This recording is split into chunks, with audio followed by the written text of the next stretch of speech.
Ever since I was a little girl, the attic called to me like a living thing.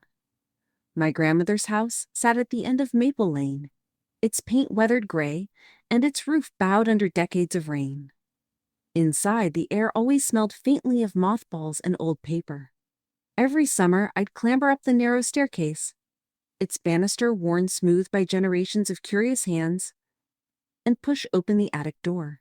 Dust motes danced in the single shaft of light, and trunks of polished wood stood in rows like sentinels of the past.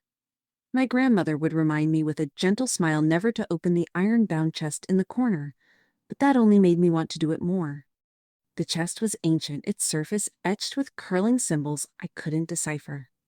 Even as a child, I sensed it held something more than mere belongings, something alive, waiting. I'd press my ear to its lid and swear I heard a faint hum, as if it remembered voices long silent. My grandmother's warning echoed in my mind, some doors are closed for a reason.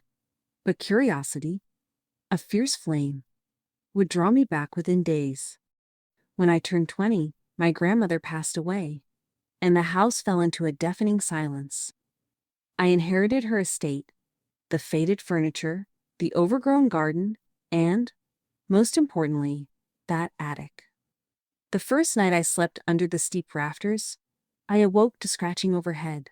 Heart hammering, I bolted upright in bed, convinced I'd imagined it.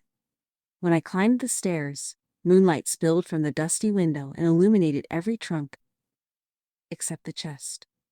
Its lid was slightly ajar, a thin sliver of darkness peeking out. My breath caught. I could still hear the scratching, now silent as if holding its breath too. I fled the attic and locked the door behind me, but sleep eluded me. By morning, cottage pie on the stove grew cold. I tossed coffee back, my nerves raw. The world outside seemed oblivious. Birds chirping, mail trucks rumbling down the lane, neighbors taking morning walks. But inside that house, something had shifted. I spent the next day in the library, scouring tomes of local history. The house had belonged to my grandmother's family for nearly 2 centuries. Rumors of curses and vanished relatives trickled through town lore but always ended in whispered half-truths. No one spoke openly, as if the story itself might summon whatever lurked in that attic. That night, I returned with a flashlight and trembling hands. The chest waited. Its lid yawned open wider, dark as a well. I knelt and ran my fingers along the iron rim. It was surprisingly warm.